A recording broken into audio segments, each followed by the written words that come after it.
Manoj, don't be so demanding. What do you want? If I have to lose the job, I'm ready for it. Hi, welcome to the Middle Manager Mastery, the show that helps managers to move from execution to influence through stronger EQ, high productivity, and much bigger impact.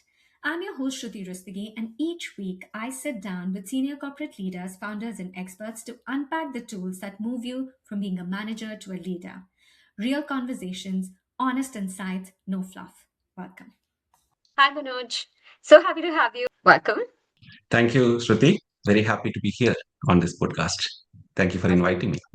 of course. So, Manoj, why don't we start off with you telling us and the audience a little bit about yourself, and then we'll go on from there. So, my name is Manoj Madhusudanan. I live in Gurgaon, India. I am an engineer with an MBA, the standard boring introduction. But being here, I was born and brought up in Kerala in a very remote village. And then my graduation at IIT Madras. Slowly, I've been making way to the north. After that, I worked in Bangalore for some time at Infosys to start with, and then went to XLR Jamshedpur, East India. Finally, now I'm in Delhi. So it's a little crisscross of the country that I've done over the years. So being a corporate leader, and also along with that, I have had a passion in theater and filmmaking. So recently, our short film got awarded at multiple film festivals. So quite happy to share that. So that's about me at a very broad level. All right, that's really good. So, tell us more about your interest in theater and movie making. Walk us through a little bit what all you have been up to and how you've pursued it, like with your corporate career. How has that emerged? So my interest in films and theater or performing arts in general started at a very early stage. Right in school, in fact, I used to be preening in front of the mirror, trying to look like actors, Malayalam film actors, and acting out dialogues from that, doing mimicry. All of these kind of things used to take a lot of my time. And I really wanted to become an actor at that time. Maybe destiny had some other plans. I went to engineering. So this started at a very early stage, but I started pursuing this more actively later after my college. So when I came to Delhi after my MBA, I was working here. I started becoming part of some of the theater activities. I attended a 6 month theater workshop on improvisation acting. And later on, I also myself became an actor's coach. So in all the organizations that I went on Fridays, I would conduct a 90-minute actors workshop, teaching them about space movement, theater games, Pauline theater games, and all of these kind of things, which essentially help improve your presence, your steadiness, your communication, your confidence. So it has a lot of benefits, not just as a performing art, but as a leader also. There are a lot of benefits that those techniques have. So I used to teach people some of the things I learned through that. And somewhere along the way, the whole filmmaking came to me. We started making a few digital films way back in 2007-8. Some of them went to some short festivals at that time, won some awards, and also we got some confidence. We made a few. For a long period, I did not really do any filmmaking. But I was in London for about 4 years stint in my previous company, 2014 to 17, 3.5 years. So that time I went to Rain Dance Film School, learned filmmaking formally over the weekends, screenwriting and filmmaking. That gave me more confidence. And finally, I again took some time to really bring it to life. And a couple of years back, I made my first professionally made film, the short film, which we sent to several festivals. We became an official selection at about 20 of them, and we won at 5 of them. So now I'm writing a few things, including a feature script. Let's see where it goes. All the best for that, Manoj. And this is great. Like, pretty much your first official short film to have won awards and everything. That brings me to a question. For people, the definition of success evolves, as they grow. Different parts of our lives and career versus interests. How has it remained the same for you over this entire journey? Like, what are the aspects that have actually remained the same when you define success? That's a great question, Shruti, because success, the way you look at it, keeps changing over time. Because when you are starting out your career, success means some position, money, stability. I don't know, all those kind of things, right? So we don't have a lot of worldview, but over time you realize what is the core of it. and what does success really mean to you. And so when I really reflect on it now, one of the things that I would say, for me, the most important element of success is alignment. Whatever I do, my work has to align with my values and with my energy. So if it doesn't align with my values, I may be earning money, I may be earning fame. I wouldn't call it success because internally I would not be happy, right? So so that's a very important thing for me. And similarly, energy too. It has to energize me. Work cannot be seen as work. The moment I start seeing work as work, I start figuring out ways how I can balance that energy out, right? Maybe in the work itself, something new, explore something different, talk about it to my seniors, or and augment it with all the things like filmmaking and other things which enrich my life. For example, last 5 years, I've also been learning tabla. I always wanted to learn an instrument, but I finally got an opportunity and time to do that. And I've been pretty serious about it, although time is, of course, a constraint, but those things kind of enrich. So success for me, number one, is about alignment of your values and energy. Second is how much impact can I create with people working with me, with the broader society. Can I change something? In one of my previous organizations, one important thing I did, that I felt that I there was to change the entire angle of diversity, gender diversity. All the other diversity comes after that, but first gender diversity itself. So we were able to move the needle significantly, and I was very proud of that. For me, more than any other achievement, doing something which is creating an impact, because having a diverse environment is very important for a healthy work culture.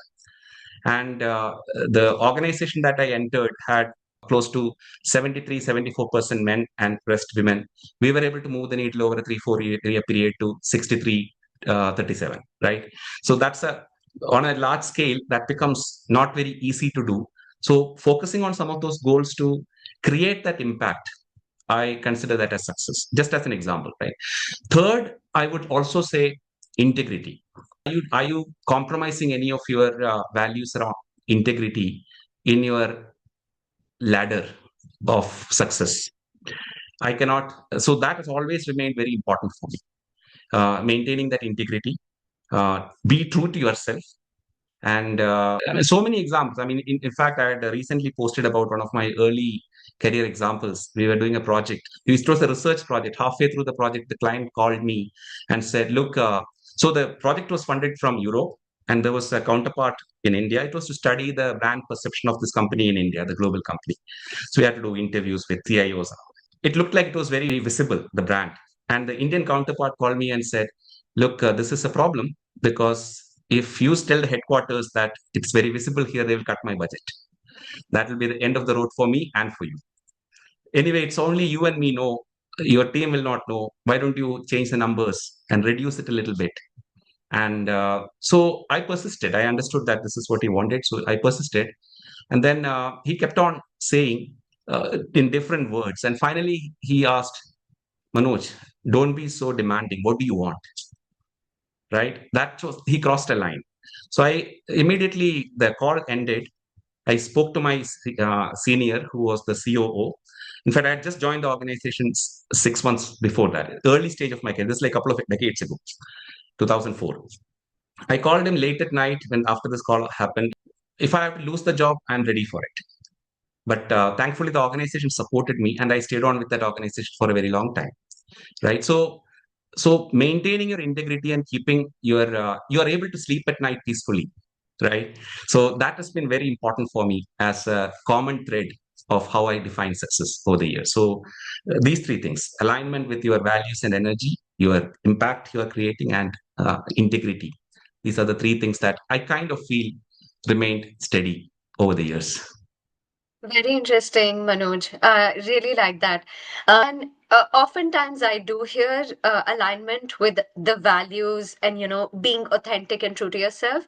I really like the element also about alignment with the energy, because that's such an important part. Like our work is almost 60 to 70% of our lives at, during a certain age.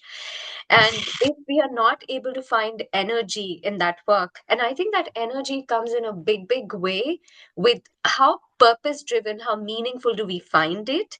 And I think that's where your impact also kind of gels in very beautifully, because if we are able to have an impact, there is a meaning and there's a purpose which Yes. energizes us. So I think it's such a beautiful combination, and being authentic to ourselves, to what we feel is right. Absolutely. And I would say one thing, right? So all of this happens only when you are in harmony with yourself, your body, mind, and soul.